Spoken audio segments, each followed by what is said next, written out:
Hello, everybody. Welcome back to the Meaningful People podcast. A new week, a new episode. This week, we sat down with Rabbi Lipskar from the Aleph Institute. What is the Aleph Institute? So the Aleph Institute is dedicated to assisting and caring for the well-being of members of specific populations that are isolated from the regular community, whether in the U.S. military, prisoners, and people institutionalized or at risk of incarceration due to mental health or addiction. Aleph Institute addresses their religious, educational, and spiritual needs and advocates for their civil and religious rights.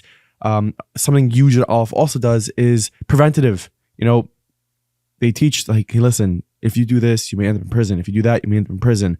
Don't do it. So we sat down with the CEO of Aleph Institute, who he himself began as volunteer for Aleph Institute, I think back in 1995, going around to different prisons, rapping tefillin on people, speaking to people. Their slogan is no one alone, no one forgotten, or no one forgotten, no one alone. And they do really, really incredible work. We speak a lot about, you know, how people leave prison and integrate back into the community, because obviously there is a big stigma surrounding that. So this is a great conversation that is brought to you from our friends at Alpert and Associates. You know, you might have a really nice sum of money in your bank account and you're thinking, I have a lot of money. I don't really need a financial advisor to tell me what to do. But you might not know what to do. And it's okay to admit that. It's okay to say, hey, listen, Baruch Hashem, I was, able to make this money, but are you maximizing it? Is it growing the way it should be growing? Or are you getting that like $82 a year in interest payments from Chase? Like, come on, ain't nobody got time for that. Your money should be growing. So you need to call Moshe Alpert or email him at alpertmoshe@gmail.com and just free consultation. Give him a call. See if he can help you. Give him a call at 718-644-1594, 718-644-1594, because your kids, your grandkids, your great-grandkids will thank you for the day that you turned your wealth into generational wealth. And you could do that with Alpert and Associates. Hope you like and derive enjoyment from this episode. Everyone just tells me I got to say something different from enjoy this episode. So don't enjoy it. Derive pleasure from this episode.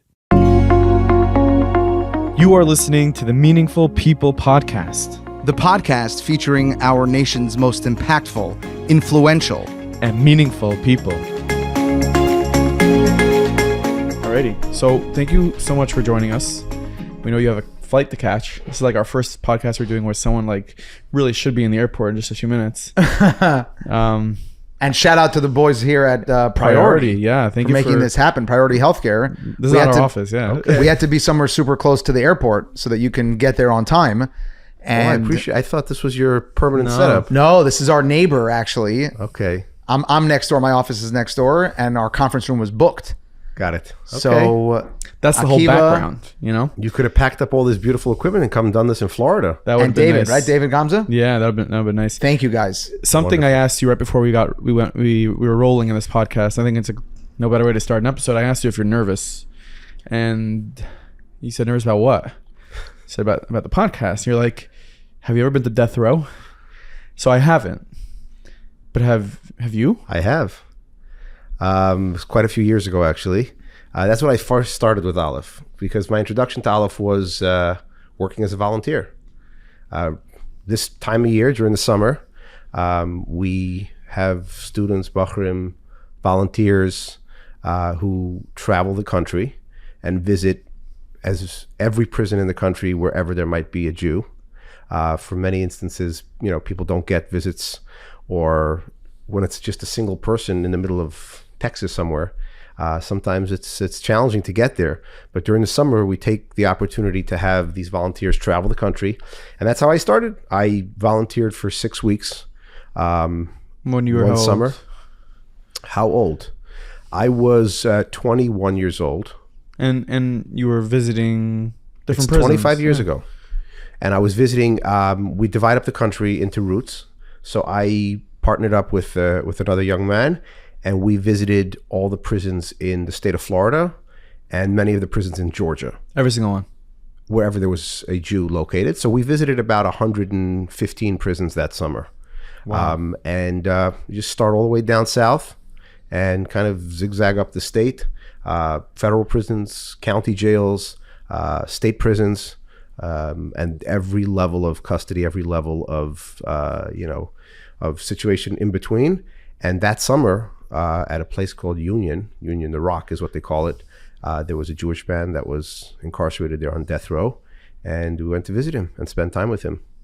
And subsequently, he is off of death row. Wow. But still very much alive. And he is serving a life sentence, but no longer on death row.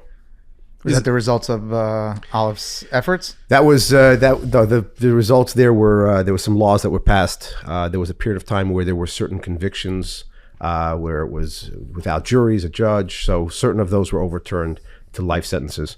But we have had the tremendous source of getting people out of prison that had draconian sentences for many, many years, and really were able to get them out and to have those significantly reduced. Wow. So I guess let's start. That's an amazing story. I guess let's start. Like, what does Aleph do? What does Aleph do for those who are incarcerated, their families?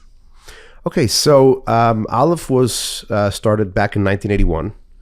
It was at the direct. Bring us back to Aleph, if you would. Back to Aleph. Okay, it was at the direct instruction and inspiration of the Lubavitcher Rebbe, who, in his infinite love for all people and for all Yidden, he saw a reality that there was many, many Jews that were incarcerated, and there wasn't enough being done in that space.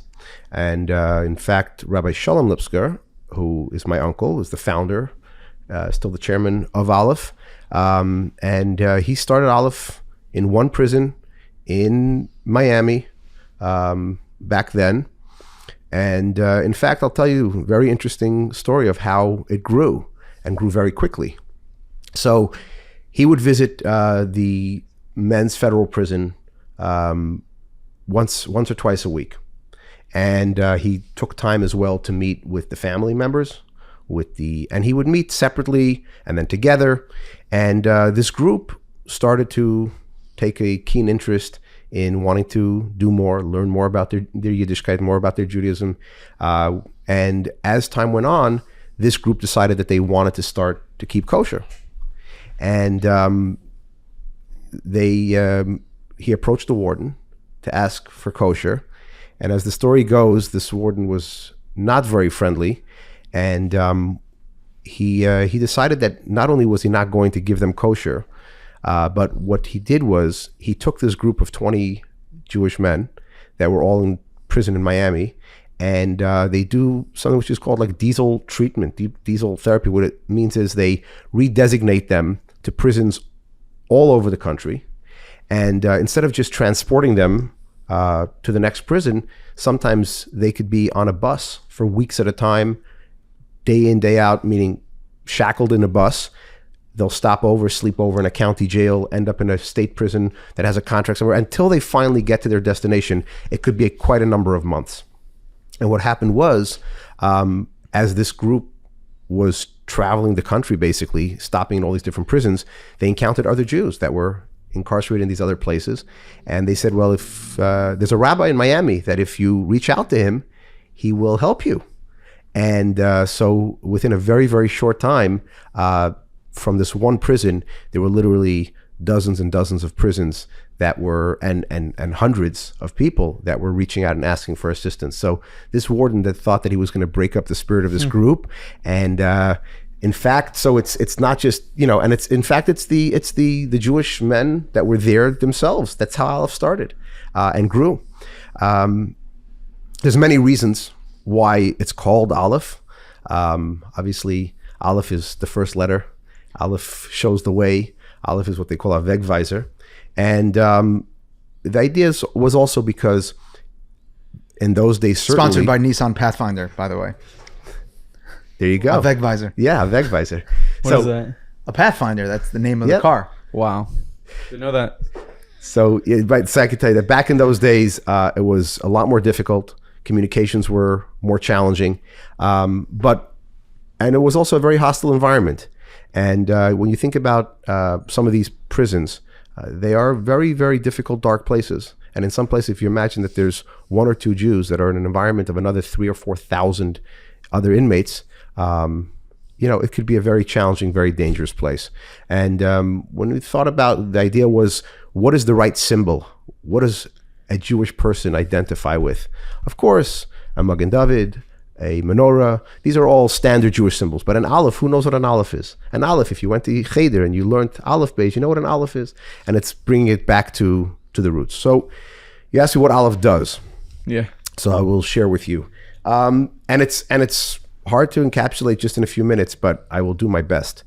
Aleph is a very holistic approach to any person, specifically in the criminal justice system. But Aleph really works with individuals that are in limited or institutional environments. So we work within the prison environment.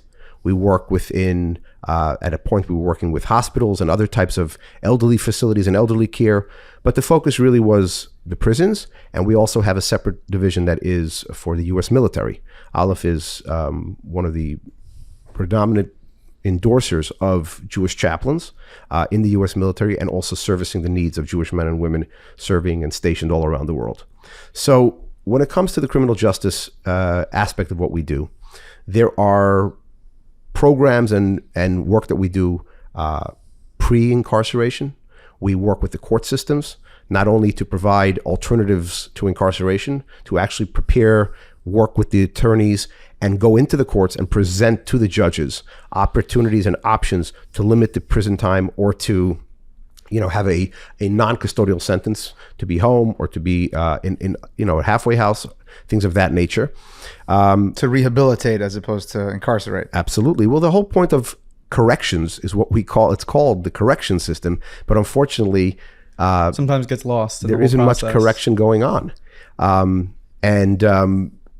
So that alongside the courts, there's also a lot of work that's done at a policy level. So for example, coming up in October, we will be hosting a summit, which is called Rewriting the Sentence.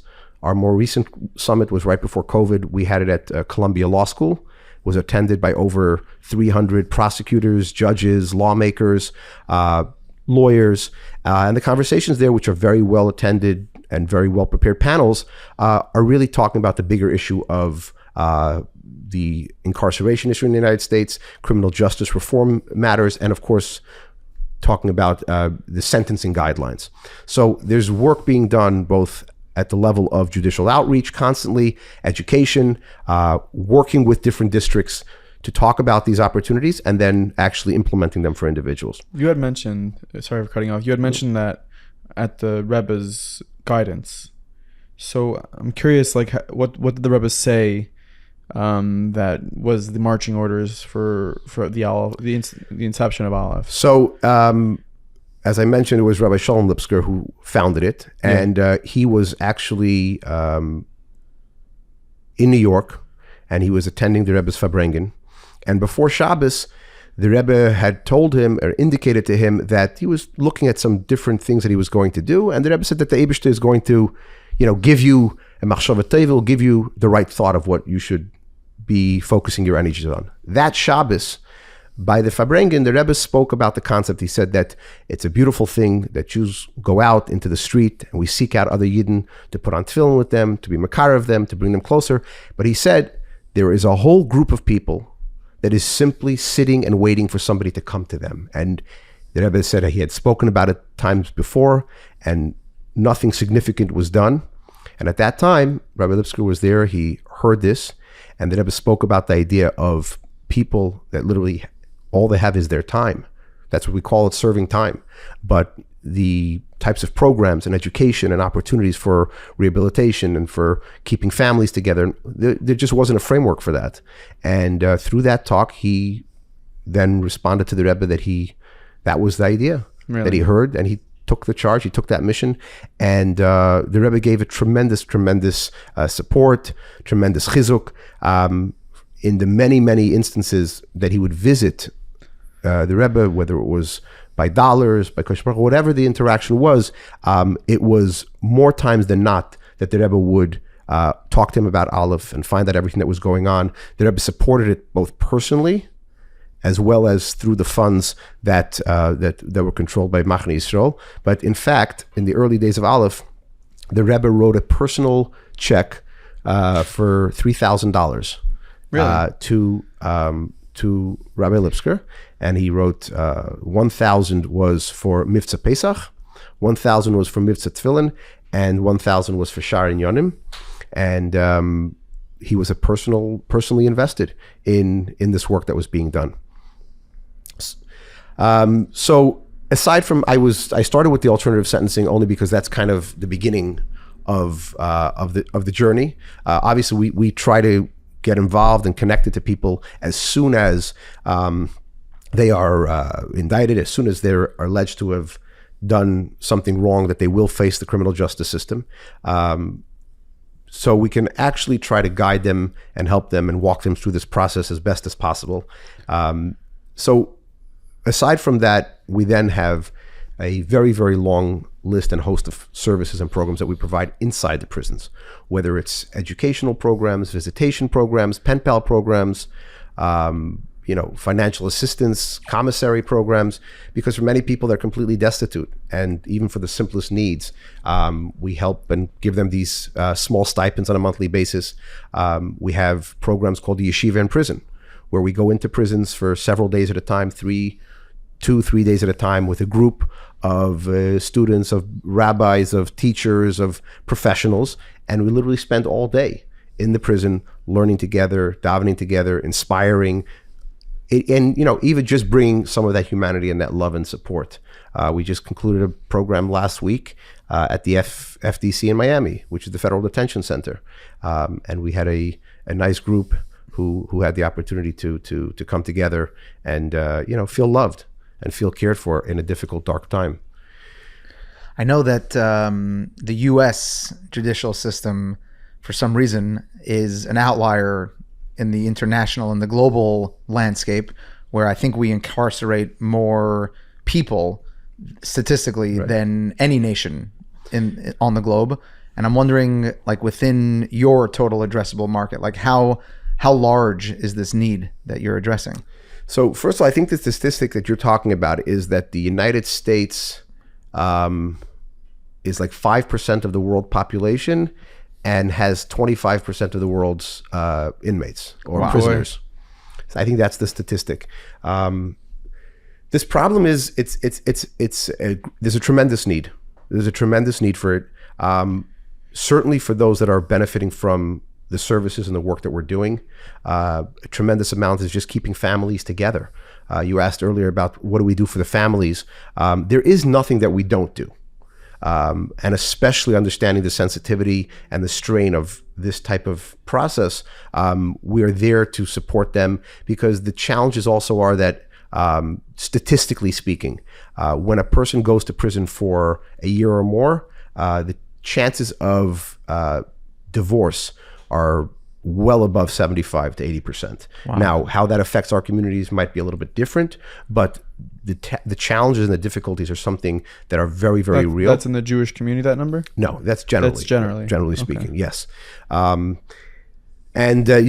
There's a tremendous amount of other challenges that people are facing today. There's a lot of mental health issues that are pervasive, and unfortunately, to a large extent, prisons are kind of used as the place to handle that problem in that population as well.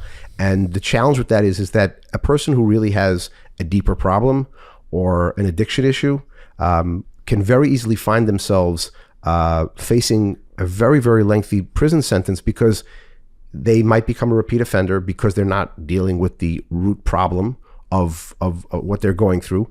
And the way the system is set up, the 3 strikes rules, whatever those types of things are, it can become a really, really serious problem. So we need to be available, be in that environment, identify these problems, understand who these individuals are, and what we can do to help them. Sure. I would imagine, speculating, that the inyan of Avos Yisrael, the love for Jews, must be a theme and a thread that flows through all of your work. And I want to invite you to elaborate on that in 2 different settings. One, vis-a-vis the family, who I would imagine very often might only learn about this activity once there's an indictment, once there's some type of judicial system process that has unfolded. And it's easy to sort of not judge the family. And then, of course, there's all the obvious Yisrael that it takes to support that family. But then shifting the focus to a place where maybe it's a little bit more of an avodah, where there is an individual who does need to take accountability for their actions, but at the same time is a chelik alakami mal mamish and needs to be part of the obvious Yisrael that we all have for that person, regardless of what they've done and regardless of where they are in their journey of becoming rehabilitated back to society. So that's an excellent point. And yes, for starters, with the families, unfortunately, in many, many instances, as you explained, sometimes it's a little bit late when sometimes a spouse and others learn about what was going on. In many, many instances, they have absolutely no knowledge of that. And the challenge to that is something where, we need to step in and really care for those families, aside from the other piece. And unfortunately, something that you said is that it's easy not to judge. But I can tell you, unfortunately, that I have seen the way that families are judged. And I have seen the way that children of a person who is convicted of a crime or alleged to have done something, the way that they're looked at. And it's taken time for us to really be a voice in the community, to show them the care and the concern that they need. And unfortunately, I've seen many instances where people will point a finger and my kids are not going to play with that person's kids, with that person's father, and so they need a tremendous amount of care and a tremendous amount of compassion. Obviously, there's a lot of, we try to be as discreet as possible. You're dealing with people's personal lives. Aleph has always been very, very careful about the way that we promote the work that we do, how we, I don't say advertise it, but how we put it out there, because it's something which has to be done in a very, very sensitive way. And then, of course, the person that is going through this situation, number one, Aleph's objective is that no matter who the person is, and I could say you said a chelik l'kal mamash, in many instances it's a person who's not Jewish, but people come to us all the time, and we don't turn anybody away. And certainly, while a person is in that environment, and as you said, they are taking accountability for what they've done, and that's the punishment that they have been given, they're still a Yid. They still have the right to live like a Yid to the extent possible. If they want kosher, if they want to keep Shabbos, if they want tefillin, if they want to learn, if they want to daven, and we will make sure to provide them with whatever they need, regardless of that environment. Obviously, there are certain instances where we work to reduce people's sentences, and then there are certain types of crimes that, our policy is that we will do anything to help the individual, but we're not going to minimize the incarceration process. We'll be right back to this episode of the Meaningful People podcast. You know what time it is. It's collars and coat time. Yontif season is coming up. Did I just scare you? I'm sorry. But you know that you need shirts. You need shirts for Rosh Hashanah. You need shirts for Yom Kippur. You need shirts for Sukkot. And not just one or two. You need a few. And that's why you should go ahead to collarsandco.com. You're sitting in the sukkah, and it's so unpredictable. It could be freezing, it could be boiling, but no matter what the weather is outside, Collars & Co. is body friendly. It is a soft, comfortable shirt, but it does not compromise on the way it looks. It looks extremely high quality. It feels extremely high quality. It is extremely high quality. Head to collarsandco.com. Use promo code MEANINGFUL for 15% off. I know sometimes you forget the promo code. Could be Alpert and Associates made you too much money that you forgot to put in the promo code, but why not? Use promo code MEANINGFUL, 15% off, because then they know that you heard it from this podcast. It helps us, it helps you, it helps them. Everyone's happy. Children are getting balloons and candy. It's all good Zachen. So go to collarsandco.com, use promo code MEANINGFUL for 15% off. And when I see you on Sukkot or when I see you in Shul Rosh Hashanah, you'll say, hey, thank you, Collars & Co. Enjoy the rest of this episode. I want to get back to this point, but I just want to open a parentheses. You mentioned, the person's desire to maintain all of the halachas that they can, even in that environment, even when they're in the tshuva process. So it was interesting. Someone recently shared a story about David Trenk, who we find ourselves talking a lot about him. He's a very beloved mechanech of ours. And someone recently shared the following story where one of his Talmidim stole his car on a Leil Shabbos. And he knew that Rabbi David Trenk wasn't going to need his car on Shabbos. So he took the car and he drove to the local movie theater. And one of the other Bachrim, shared this with Rabbi Trank. And what he did was he walked to the movie theater a couple miles, and he found the movie that he was sitting in, and he sat down next to him, and he quietly, without disturbing anyone else's experience, shared with him that this particular movie theater doesn't use kosher popcorn. So whatever snacks he gets, just beware the popcorn is not kosher. And then started walking back to yeshiva. And the Bacher wasn't going to allow his Rebbe to walk back to yeshiva by himself. Because then it wouldn't be used as a story. You So he walked out of the movie and he walked back to the yeshiva with his Rebbe. Which means that regardless of where a person is in their journey, in their process, there's value in supporting them and helping them keep whatever they're open to keeping. Absolutely. And I think it's a step further. I think it's at those vulnerable moments that somebody has the foresight and the patience to give them a loving arm around their shoulder. And even if it's to say something in a kind but, stern way, that is actually what gives the person the opportunity, because it's sometimes when they're in their darkest moment and somebody still wants to judge them even further and push them down even further and neglect them further and, tell them that they're worthless, that unfortunately start to believe that they are, and tell them that they have value is something which can certainly elevate them. I was in the prison last week, and there's a young man there who is a bit of a troublemaker, and he's a rough guy. He's a tough guy. He's from the south side of Chicago. He did not know growing up that he was Jewish because of his family circumstance, but learned later in life that in fact his grandparents were from Poland and were in the Holocaust. And when I was at the prison last week, I said, "Where is he?" I said, "Oh, well, he's in the SHU, special housing unit." That's what they call when they give you a little extra time to reflect upon your behavior. And the person could be sitting in a 4x6 small little room for sometimes several weeks at a time, maybe even longer. And this is a federal detention center. So it's a building in the middle of downtown adjacent to the courthouse. And so I asked if I could go and see him, and they said it was going to be very difficult, and usually very difficult to get the permission, but with the help of the assistant warden and some others, I was able to go up and see him. And it was through the glass. But when he saw me and he understood that, what it took to have the time to find out where he was and to have a chance for about 15 or 20 minutes just to talk to him, the way that he lit up and the way that he responded, and is something which, you cannot describe that. He was sitting alone in this little cell, and yes, I'm sure reflecting upon how he got himself there, but just feeling completely alone. And just that human interaction, that little spark of saying, I care about you, somebody's thinking about you, changes a person's entire outlook. A number of years ago, another one of these programs, it was at a prison somewhere in Central Florida.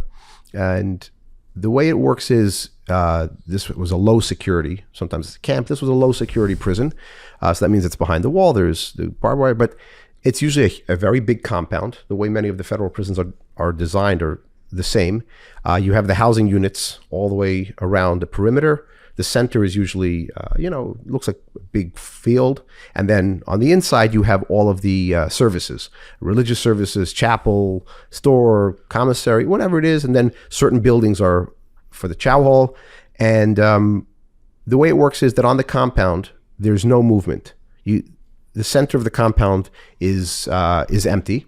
And then every certain amount of time, every 10 minutes, every 15 minutes, for a couple of minutes, there's movement on the compound, so people can go from one place to the next, and then they stop all movement on the compound.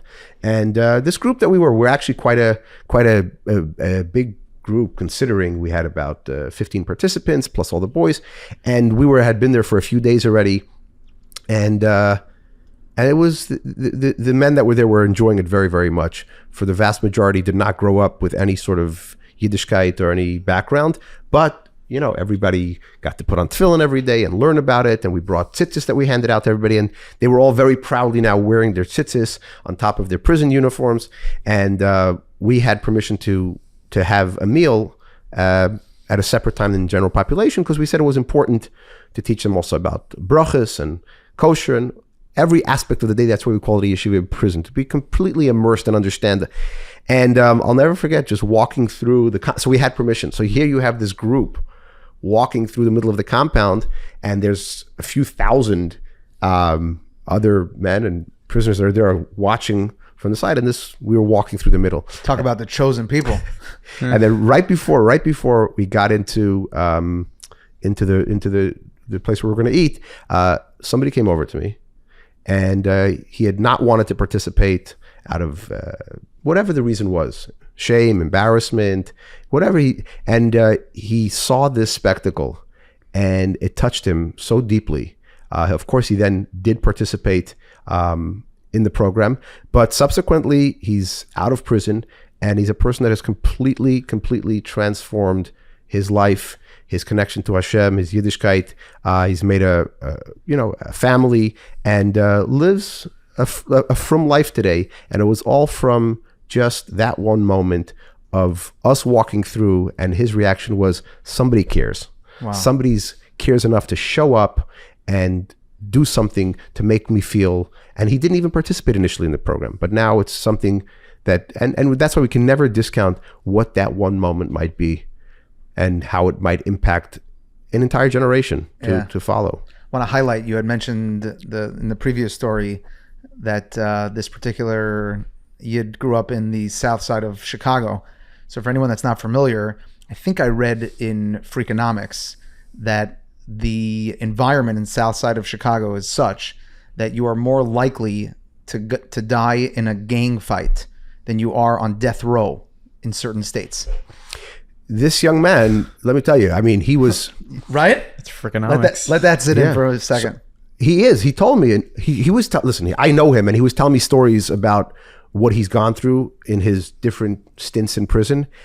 He is part of a gang, whichever one he told me that it was. So I think his chances are doubled then. And but he is now a very, very proud Jew, and if he ever sees anybody in prison being picked on or ridiculed or anything, he was proud to say that he uses his gang affiliation to resolve that very quickly. What is the percentage of death row inmates actually being executed? Is I feel like it's low. Is that the case? Depends, I guess, on the state. Depends. There actually is, unfortunately, there's a Jewish man who is on death row in Texas.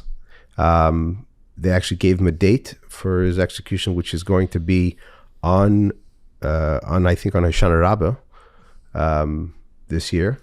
And he's, continues to fight, continues to, but we just had Bachram visit that prison, and the reaction that we got, because every other time that he has a visitor, it's no contact visit. And we were able to get, with special permission, the opportunity that he should be able to put on tefillin, and he should be able to have a contact, a visit with these Brahmin. And he thought they were coming on a date where he was scheduled to meet with his lawyers. And in fact, it turned out that they were there a week early. And just to see the joy and the appreciation that this man had for that moment to be able to daven and put on tefillin is remarkable. I wish I had some of the letters with me to be able to read to you, just in their own words, what it means to them. So sometimes it seems like the objective of Aleph is to make an inmate more comfortable as opposed to lessen their sentence. Right. So as I was explaining earlier, there are components to criminal justice reform. Yeah. And as you might know, there is certain different legislation that has been passed that Aleph was involved in, along with other organizations that were very, instrumental for the First Step Act, for Second Chance. These are opportunities that really reduce a person's incarceration time, gives them the opportunity to earn a lot more credit towards good time. And in fact, a lot of the materials that we use, correspondence courses and other types of educational materials, are now recognized by the Bureau of Prisons as one of those items that people can study, and if they participate, it actually gives them some of those credits that they need. So by sitting and learning Jewish history, Hasidus, Gemara, Mishnah, Chumash, whatever it might be, or sometimes even most basic introductory courses to Judaism, they're actually not just growing, but they're actually earning the opportunity to get out earlier and hopefully put that to good use. Is this, I guess, of the advocacy and what Aleph does, and maybe what a couple other Jewish organizations do, is that are the Jews the leading force behind a lot of that jail reform talk and taking care of the prisoners that are in jail that are Jewish? Like, or are there a lot of Christian organizations that take care of Christians in jail? Like, I'm curious what that looks like. Well, there is a big Christian group. It's called the Prison Fellowship. That was started many years ago. We have worked with them, and we work with other like-minded groups that we have a similar objective. And obviously, with that collective voice, we're able to achieve greater results. But you certainly do have a lot of. I could say that the voice in the Jewish community is very strong, and it's really, as I said earlier, it's not just about helping Yidden. We have had the opportunity to help many non-Jewish people get early release, compassionate release from prison, or help advocate for them. There are many humanitarian issues that we advocate for. It's not just religious in nature. There are programs that are religious in nature and, pastoral care. So whether it's every single day items that a Yid might need, tefillin, a chumash, a siddur, a yarmulke, but then every Yom Tov, soon, for the Yom Nedarim, we not only send groups of people in to make minyanim in the prisons, but we provide everything that they need, from the machzerim, tatalesim, the shofars, as well as getting all of the permissions to do that. In many instances, these prisons are very remote places, and so what we do is we rent mobile homes, RVs, and the volunteers actually stay in the RV. They sleep in there over Yom Tov. So it takes a lot of coordination, both from a practical, logistical perspective, as well as, getting the proper permissions, because just to park a recreational vehicle on a government property that is a prison, and, whether it's having the issues of no aid to be able to carry in your ID, just going through the Sefer Torah, working through all of these different issues. And then there's advocacy, which is purely humanitarian, medical issues, transfer issues, all types of problems that people have, that our advocates are dealing with thousands and thousands of cases, probably between 10 and 15,000 cases a year of different ways that they're helping people. Why would you say the Jews have such a voice in this industry? You said, let's say 25% was the number of 5% of the parole population is American, and 25% of that of the inmates globally are American, right? Yep.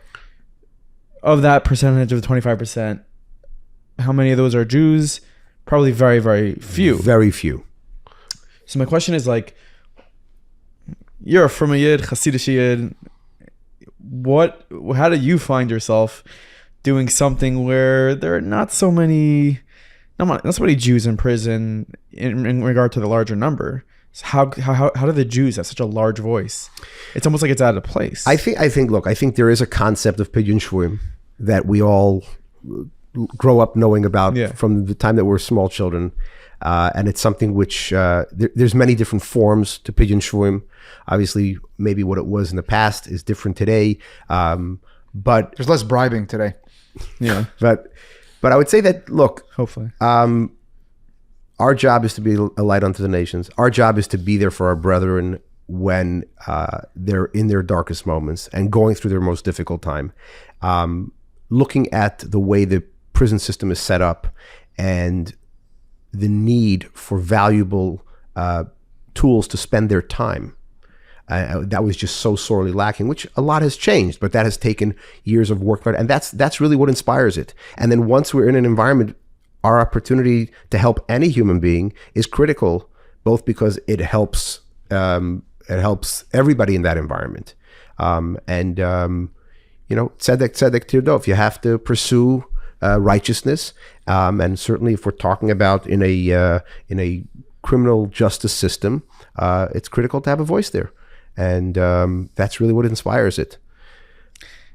Give me, you've been. By the way, Nachi, I think that Jews drive so many industries even in which the Jews represent a much smaller percentage. Yeah. Yeah. Like what? Like everything.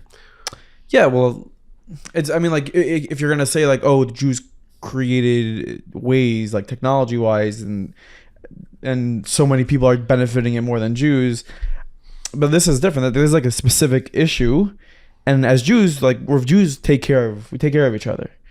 You know, like we really do. I think that the love that Eden have for every single Jew far trumps the love between it's quality, not quantity. Yeah. Look, the reality If there's is one Jew in prison, we got to we gotta help him. Absolutely. Listen, at the end of the day, there's all types of examples that they give and all ways that you can think about this. But one of the examples given is if you want to raise a building, okay, you can't just simply take a big crane and try to pick up the top of the building. It doesn't work that way. In fact, there's a well-known building in Sunny Isles on the beach, which is just that little town a little further up after Surfside. And there was a beautiful building which was built. Look it up one day if you like to Google it. I think it's the Aquilina, huge building, very, very high-end building. And I think they figured out before they were able to occupy the building that the building had in fact was sinking into the ground based on and so what they had to do was they had to bring these huge, massive machines that inject concrete directly into the foundation, and that stabilizes the whole building. To reinforce it. Wow. To reinforce. So when I thought about that, that's the idea. When we want to elevate ourselves, our communities, our environments, where do we start? We go to the top? We go to no, we have to go to what seems to be the bottom, and we have to stabilize it from the bottom. And sometimes what we perceive to be the bottom is going to be there to teach us about ourselves, a lot of things that we assumed differently, but that's where it has to be stabilized. And unless everybody is part of this process and no Jew left behind, and that's why our motto of Aleph is no one alone, no one forgotten. Because the minute that there is somebody that's neglected or forgotten, for whatever reason, we're not doing our job. You're right. And this is like, it is an area that maybe still is stigmatized. You know, divorce has become more common and more talked about. And we had, you know, the woman from Special Children's Center, and when they started, it was also very taboo. I would say that someone having a father, a spouse, a relative, close relative in prison is still, it's just a very hush hush type of conversation in our communities. I'm sure you've met many good people behind bars. I have. I will tell you this. I don't mean to interrupt you, but two things. I was sitting with somebody yesterday who is a very well-known Balstoka in the Frum world, and just a tremendous person who's done so much for Klal Yisrael. And we were talking about a recent, some challenges in different industries and what we're seeing, you know, as it relates to the criminal justice system, some of the investigation, different types of things that are going on. And in fact, we have a program which is called Project 432, which is a prevention program. It was started more recently, and it's about going out into the community, to schools, to kollalim, to different industries, and really talking about the challenges, the pitfalls, the gray lines, the red lines, and really trying to help educate people about some of the challenges that are out there, because unfortunately saying, I didn't know better, is not an excuse that really works. But it's the case. And it's the 432 Indian. So that's in Shulchan Aruch, to have the mitzvah of honoring Hashem and making sure that you make a kiddush Hashem, and therefore making sure that people don't get caught up in the criminal justice system. It's the Simon number. Yep. You guys should have called it Daled Gimel Beis, no? Aleph Beis Gimel. Yeah, a lot. I think that one was already marketed. Aleph marketing team. Yeah, we got you covered. But I want to bring home the question. I wanted to sort of ask you. So I'm sure you've met many great people behind bars. Is behind bars like a slur? Is that a bad thing? Should I not say that? No, it's okay. Okay, good. In fact, one of our original videos. He asked after saying it. No, actually, one of our just making sure I can cancel myself. You know? One of the original videos that we made, which was about Aleph, was actually the title of the video was called Families Behind Bars. I feel like maybe we're not so great at welcoming back or welcoming the families of those who have someone incarcerated, it's sort of like a lot of, chatter about it, and this guy did this, he did this, and that. From your perspective, speaking to the inmates, the concept of tshuva, the concept of being able to have them integrated back into their communities, is that something that they worry about? If, let's say, someone's nearing the end of a sentence, is this something they worry about, discuss with you guys? What's that like? Absolutely. So I'm not going to get off the previous point just for a second. This is what I wanted to tell you. And this person that I was talking to, he said to me yesterday, because I was talking to him about some of these other initiatives, and he said, what we really need right now is some of these confidential hotlines, that a person who finds themselves all of a sudden facing a problem, they don't know what to do. It's the first time I've ever had it. Where do I go? A lawyer? What am I supposed to do? And sometimes, as you say, they could be also a very prominent member of the community. And sometimes because of that embarrassment, they neglect looking for the right help. And down the road, that is far worse than, and his idea was, really giving people an opportunity to have where to go if there's a crisis and a problem.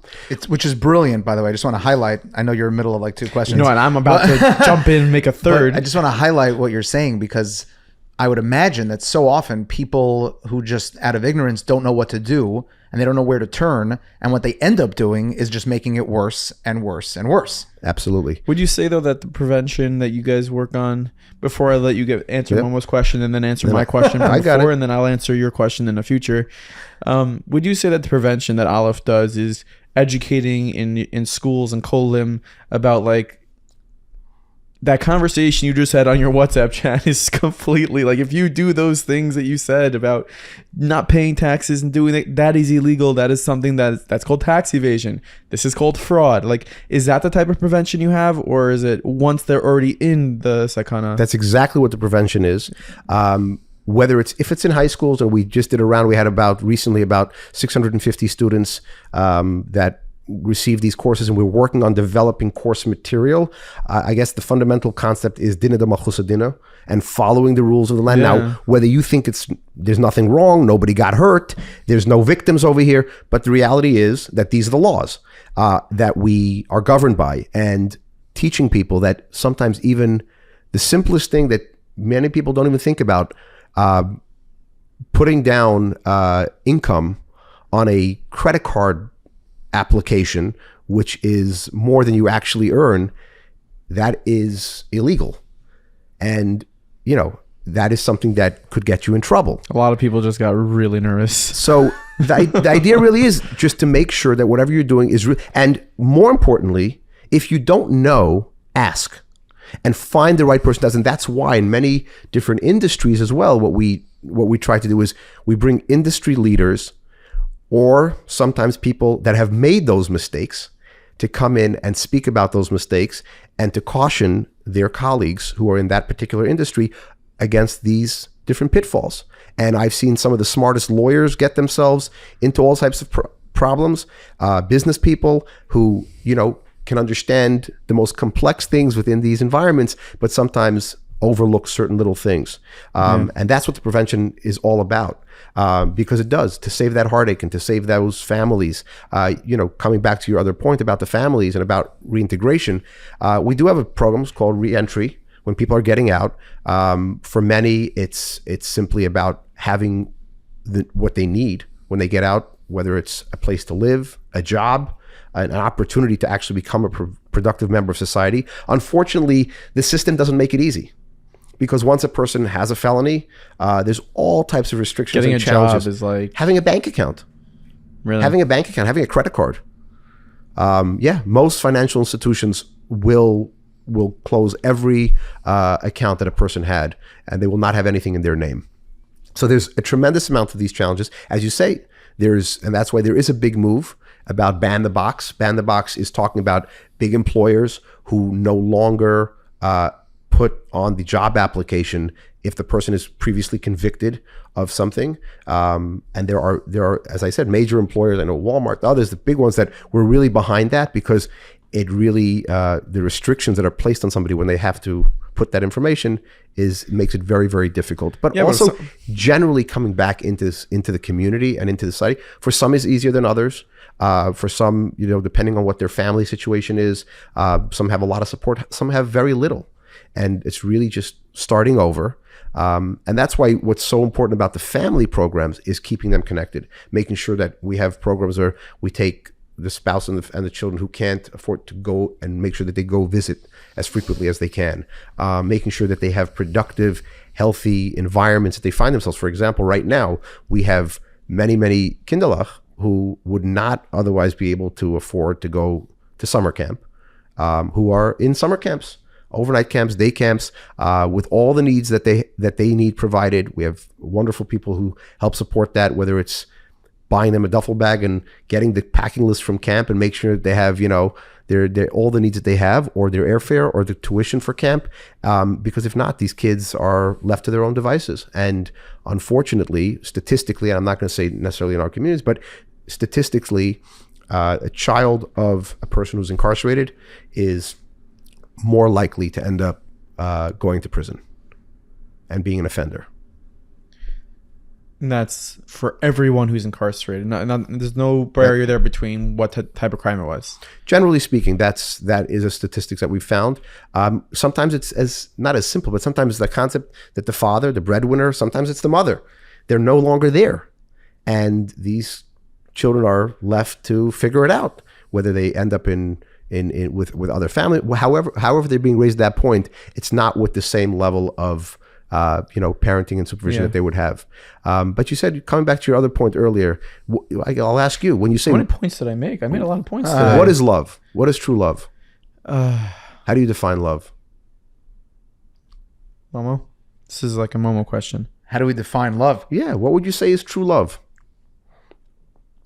All right, so I won't keep you long. Going shopping in IKEA with your wife. It's either torture or love. I don't know. It's one of them. Well, the concept is, and it's in Chassidus, and the concept is, Oyehev Misha, Oyehev Oyehev. When you love the one whom you love loves, when you love what's important to them, you would said about going shopping with your wife in IKEA. If I say that I love the Eibishter, but there's a whole bunch of Yidden that I can't even think about, then what's your love for the Eibishter? If you truly love the Eibishter, you have to love every Yid. Mm. You don't have to love what they do. You don't have to love how they behave, but you have to love them enough to want to help them work on that and fix that. So it's interesting. I recently had the opportunity to visit. My mother participates in a group in the Young Israel of Hancock Park in Los Angeles. And they have a group that gets together every week. I think it's Thursday afternoons. And I was in Los Angeles visiting my parents, and my mother invited me to join them. And I shared with them, in anticipation of Tisha B'Av, which is when I was there, we were talking about the avodah of avas chinam and loving other Jews, and how our tikkun to the Churban, which was a result of sinas chinam, is to love Jews and to really embrace the mitzvah of v'ahavta l'reacha kamocha. And I shared with them that one Shabbos morning, sitting in my house, drinking a coffee before Shachris, and my son, my 8-year-old son, looks at me out of the clear blue sky and asks me, he says, "Daddy, who do you love more, me or Hashem?" And I was like, whoa. Like where do I go with this, right? And the Eibishter gave me a flash, and I looked at him and I said, "David," I said, "my loving you is loving Hashem. These are not mutually exclusive things." You're a lawyer also. Yeah. But the secret, and I think this is what you're saying, is that it doesn't only pertain to one's own child, doesn't only pertain to one's spouse, but love of all Yidden, all neshamas. It's love of the Eibishter. And it's truly, you're loving yourself when you do that, because it's a part of you as well. And the same way that you're not going to want to neglect a part of yourself, your fellow brethren are a part of you. And what we need to do is be there in these environments to try to help them as best we can, to elevate them, to pick them up, to truly have an opportunity for people to go through that difficult time, but as you asked, to come out the other side stronger, as we say, rehabilitated, but ready to really be a productive person and live a full, positive every single day. Do you find that there's a lot of remorse with the inmates that you visit and that you deal with? Is there like a lot of remorse there for Let what me- they've done? Yes, and I will tell you this a step further. To be successful in a alternative sentencing scenario, you're in a courtroom and we're presenting something to the judge, why we recommend whatever mitigating factors are. But one of the most important steps is that the person themselves has to not just have charata, but really show true, as you called it, remorse for what they've done. Because the courts are not going to show mercy to somebody who is not truly sorry for what they've done. That is the critical first step in recognizing that. And unfortunately, I've seen instances where people refuse to get to that point. More like denial? Yeah. And that, I guess people view themselves sometimes as victims of the system, and taking responsibility and owning up to mistakes is a critical first step. And it's a critical step in maintaining a healthy family environment, a healthy family communication, is to really to take that step. And right now, a separate thing altogether, going off topic a little bit, just I was thinking about what we spoke about earlier, is that we have this tremendous program called the Aleph Angels. Aleph Angels, which is run by the Family Services Program, actually under Shifi Lichtenstein, she runs it for us.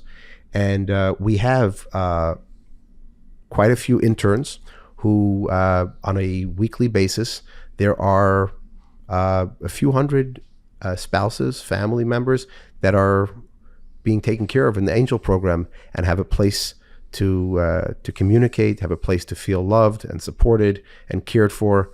And it's just something which is tremendously special. And why I think of that is because this piece of remorse is so important. Taking responsibility. That's what it is. Mm-hmm. Yeah. Owning up to it. Hey, just one more thing I wanted to tell you.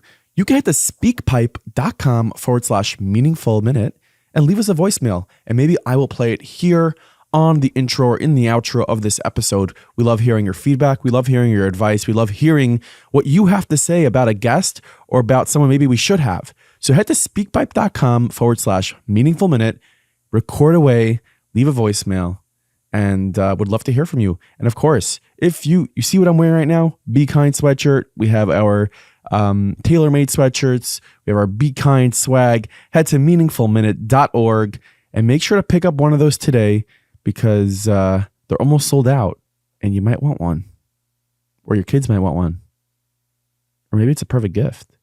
Anyways, head to meaningfulminute.org and get yourself one today. Shifting gears for a moment, I would imagine that the vast majority of your work is done not in the public eye, and it's not celebrated by the masses. There is one exception to that comes to mind. I had shared with you that I grew up in Los Angeles. I know I grew up with Gary Apfeld and his family, and I think my father was actually helpful to the Aleph Institute in connecting with Chaim Saban, Right. who got a letter from Nancy Pelosi to get bipartisan support for the effort with Shalom Artle Rubashkin. And that was an instance where the Aleph Institute was so instrumental in achieving an outcome of an early release that really did get the public attention.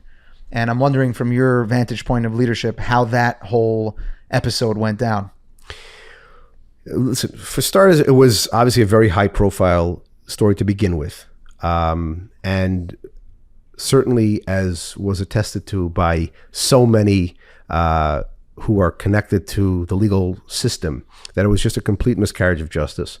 And when we look at that in general, it just highlighted also sometimes certain financial types of crimes, which technically, when the system allows it, it's victimless crimes. And this was just something which was brought to such a high profile, and therefore also supported by so many throughout the Jewish world. And the outcry was such that it wasn't going to be something that could be done quietly, but it also was important because it did highlight the importance for recognizing what sentences should look like. And as you said, there are instances happening every single day that are achieving similar results for different people. But it's not, as you say, it's not, publicized or as vocal, but it's definitely happening. But that was one particular instance where there was a tremendous outpouring of love and Avos Yisrael from Klal Yisrael, recognizing the injustice to a Yid and celebrating when that was reversed. Is there many examples of it? Like, was that like a once in a lifetime for Aleph, or a scenario like that? Like the Rabashkin case, was that like one of the more high profile public cases that you guys were involved in? You say public and high profile, but there are cases, as I said, that are happening as we speak right now, of people that are being helped and being able to be reunited with their families, and from the vast majority, those stories will remain personal and will remain, for those individuals and for their families. But they're getting the result that is needed. And I think that also, in terms of Shalom Rabashkin, he utilized the opportunity to really bring about a greater awareness, as you said, Aleph Beis Gimel, of Emunah and Bitochen, and what that experience looks like for a person. And he himself didn't shy away from allowing that experience to become something that others could learn from and celebrate. Ashreichem to you for just being in this position where you're helping people, oftentimes in their lowest point. And when you do achieve some of these outcomes, as you say, it's not celebrated in the public eye. And, Klal Yisrael has gotten so skilled in identifying needs and creating an infrastructure around supporting that need. And we're very good at celebrating all of those needs and all of those outcomes and all of the support that we're providing to them. And what I'm gathering from just talking to you here is that a lot of the work that Aleph does not go celebrated by the public eye and by our community and by Klal Yisrael. And Ashreichem for plowing through and doing God's work without the recognition. Well, what I would like to say for a moment is, and I don't have to say any by name, but and they know who they are, but we do have the most unbelievably dedicated team of advocates, of others that tirelessly work to help. And I can tell you, there's no night, there's no day. It's constant. This is something which has expanded far beyond the borders of the United States. We have an international division, and some of those stories are known. Many are not. In all types of countries, Bolivia, Cambodia, Mexico, India. Things that are happening every single day. People's lives are literally being saved, because sometimes you're talking about places that just don't have proper humane settings for prisons, and this is just it's thanks to this tireless work of these advocates and everybody that works there, that just gets up every day and does this and answers the call, no matter what time of day or night it is. I can tell you, looking back a little bit, certainly during COVID, the amount of people that were literally saved. And there was certain Rabbanim that actually said that it's pikuach nefesh, and right around then on Yom Tov, on Pesach, this work didn't stop, because it was sometimes it was a matter of the urgency, that from 1 minute to the next or from 1 hour to the next could be a completely different scenario, and how many people are constantly being saved. I know the details, I imagine, are confidential and difficult to share, but as you describe that, I'm wondering if there's a particular story that comes to mind. Well, there's a story that comes to mind about a person who he was in prison for a lengthy amount of time, and became very ill in prison. And it got to the point that it was throughout his experience, he had become completely estranged from his family. He didn't speak to his children. His children didn't speak to him for many, many years. And it got to a point that, his health, as much as we tried, and as much as we worked with the medical side of the prisons, that, there was nothing that could be done anymore. And this man was transferred from the prison to a hospice environment, and we reached out to his family to let them know, where things were holding, and they had the courage and they had the fortitude, and they actually traveled and came to visit him. This was, I believe, on a Tuesday, and he had those few moments with them.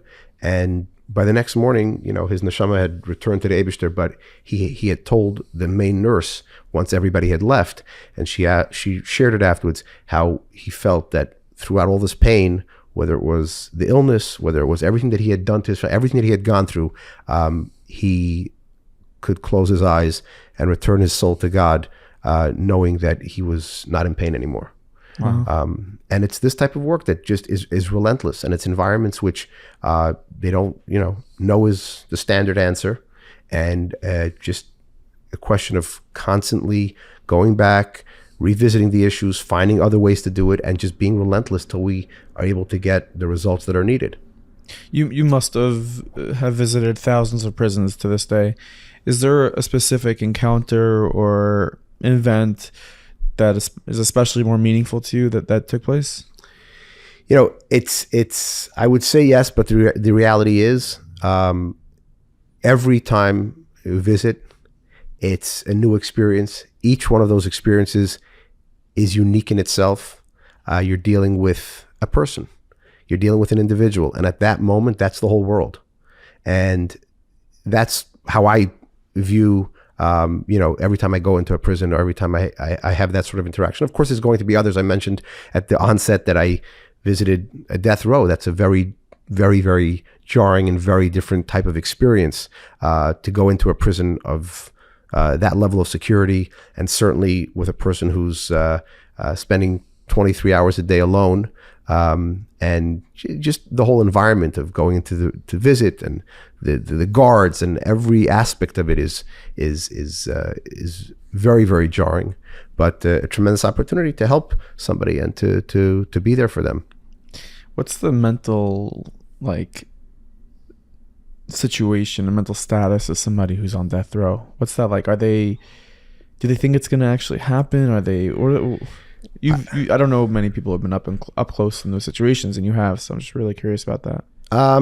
It was strange. Listen, for some, obviously they've given up all hope, and that's why in so many of these environments, suicide watch and all these types of things is something which is a very high profile. But for some of them, they have, or the person that I saw was able to find some meaning in his day-to-day life. Certainly through his Yiddishkeit and his learning, he felt that he had found some peace within that. And of course, they live every moment with the hope that that there'll be a different outcome, and that there'll be a stay or whatever it might be. So they dig deep, but it's the strongest of human, existence. A lot of times it's a complex topic, prison, people in the community going to prison. And I've had many situations where here at Meaningful Minute we'll, feature content from different people, and it could be one of them had a stint in prison, and the reaction is very mixed. Oh, that person went away for this. I think I want to ask you, what would you say to those who are judging Yanam, who's in prison, who committed a crime, and he's there and he's serving the time, and they're judging negatively about him, about the Aleph Institute's going and bringing him Sfarim, bringing him Mitzvah, like it's a country club, but he did something wrong. What would you answer to someone like that? First of all, it's not a country club. Some of them, it's a camp, but in the vast majority of places that we're working are, not that at all. And I would say, look, I understand that, it's hard for people to come to terms sometimes with that. It's a process of education. It's a process of saying, before you judge, why don't you stop and maybe try to understand the whole story over here. And even if there's somebody that, as you say, does belong to be there, and I'm not saying that people don't do the wrong thing and they don't, unfortunately sometimes bring about Chil Hashem, and and that's very challenging on the community and for people around. But at the end of the day, the job that we have, as I said earlier, is I'm not there to be a judge. They've had a judge. I'm not there to be the jury. My job is to show up and give you the opportunity to be a Yid. And for somebody who feels they cannot support that, I understand. But, let those that are doing it, do it, and, you focus on other things. And I think, unfortunately, I've seen, and this is a problem, and that those that are sometimes very, very quick to pass judgment and very quick to point a finger, unfortunately, sometimes have a lot of challenges in this area of their own down the road, or other reasons of why that's causing them to react so negatively, and that's on them to try to understand that. I can say I have a friend. He's not a religious person at all. In fact, it's two twin brothers, and the one brother has supported it and has always really, he's visited prisons with me, and and his other brother was the most. When I say opposed, it was like you could not even imagine some of the conversations we would get into. As I mentioned earlier, we do a lot of work in the U.S. military, so that was, a piece that he said, okay, that he could get his head around. Yeah. But recently, one of his closest friends found himself in a problem, and whether he was set up by his partner, whatever the situation was, this gentleman called me, and now we're helping his friend. Unfortunately, his friend got a very lengthy sentence, 96 months, but he called me and he apologized after all these years, and he said, wow, I never appreciated what it was. And I never saw it from the other side, but I'm watching my friend, who I've known all my life, go through this, and I know what kind of person he is, and I know the circumstance of how this all unfolded, and I apologize. I should not have been so quick to be so judgmental about the rest of it, because I probably didn't understand the circumstances for many people when I pointed a finger at them. Something that I think that has been a common theme, and I really appreciate the lesson that came out, is sort of like it's very well possible that the person who committed a crime, they did something wrong, and they're serving the time, but they still have the right to be a Yid, and that means to daven, put on tefillin, maybe learn. Those things aren't stripped away from them because they did something wrong. Correct. As Momo brought out in his story with Rabbi Trink as well, that's sort of the drawing the parallel, is like Yiddishkeit, it's not all or nothing. It's not, if someone made a mistake in business and they wound up in prison for a couple of years, it doesn't deem them just like trash and garbage. And I personally think, as a community, maybe we could do a better job like welcoming those people back into society after they do serve the time. Do you agree? Absolutely. And I think, there's a separate point there, that even if we say, okay, somebody made a mistake, somebody did something wrong, and although incarceration is something which does not exist in the Torah as a punishment. You look into the Torah, there's corporal punishment, there's capital punishment, there's all types of punishment. But But Golus is the closest. But Golus, your Rebbe has to go with you, and your family has to go with you, and it's a different environment. But the reality is that in the Torah there isn't a punishment purely. A person would be held during trial. But I think that even for those that say, okay, this person did something wrong and went to prison, and most likely lost, a lot, whether it was, in terms of family, in terms of finance, in terms of whatever it might be. Even if just their dignity, yeah. Certainly their dignity. But they've done it, and they went through it. Could you stop judging them now? They did the crime. They did the time. Let them get on with their lives now. And somehow, people always still, stigmatize. And we have to be very, very careful of not doing that. Certainly if they've, what they say, paid their debt to society, they should have a chance to, to regain all of those things. And that's why part of what we speak about it sometimes in sentencing, because the courts have a specific set of items that they follow when it comes to a sentence. There's restitution, retribution, public safety, rehabilitation. There's different ideas that have to be dealt with in that sentence. That's the law.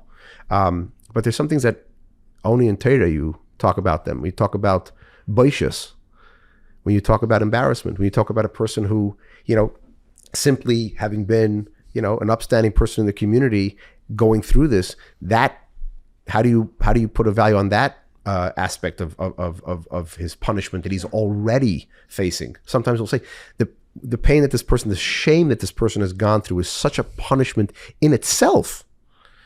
And these are things that we try to get included in taking a look at the bigger picture. But to your point, yes, it is our responsibility to love every Jew, sometimes in an environment where we just help them be Jewish, and certainly when they get out to help them get back on their feet. As I said, and I don't want to get into this too much, there are certainly certain types of crimes and certain types of things which carry a little bit of a different stigma. That's an exception, probably. But there are exceptions, and those are those things that we just have to know, that we protect public safety and protecting our communities and protecting our families and protecting our children is paramount. Rabbi Lipskar, thank you so much. The work you're doing is really incredible. It's eye-opening. I know it's, I don't know if it's talked about enough, but here on this podcast, we're very happy to feature something like this. Unfortunately, people find themselves in trouble, and to know that there is Aleph Institute that's there. People can call you if someone has a relative. They can call Aleph Institute and absolutely. I want to just, and I was going to conclude with that as well, is if anybody ever finds themselves in an uncertain situation as it relates to these matters, the best thing you could do, the smartest thing you could do, is, we're not hard to find. Get in touch with us. Everything is, as we said, completely discreet, and our objective would only be to help and to save lives, and not, as you said earlier, have people go down the wrong road or make choices and decisions which are only going to make the situation worse. And reach out at any time, no matter what it is. There's no reason to be bashful. There's no reason to be ashamed. We're here for this exact purpose. Thank you. Thank you so much for listening to this episode of the Meaningful People podcast. If you made it all the way to the end, hello. Thank you. Thank you for listening. Really, really appreciate you. Words can't even describe. Go ahead and comment on this video on YouTube. You'll be entered to win a free Be Kind sweatshirt mailed directly to you. All you need to do is just leave a comment. Hey, love this episode. Just, you can say that. Hey, love this episode. We will enter you into a raffle, and we will announce the winner on our next episode. Leave a comment here on YouTube, and you might be sporting one of these bad boys pretty soon. All you had to do is comment. Sounds pretty good, no? Anyways, follow us on Meaningful Minute, Meaningful People Podcast on Instagram. We always love the suggestions you have. A lot of the guests we have on this podcast are based off of suggestions that you have, that you've given us. Rivka Shotkin, Mayor Weiss, legends that we've had on this podcast come from people like you. So feel free to email us, meaningfulpeoplepodcast@gmail.com.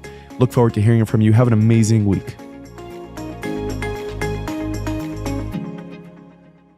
Hope you enjoyed this video from Meaningful Minute. We have so much more content for you. You may like this. You may like this. Take your pick. Let us know what you think.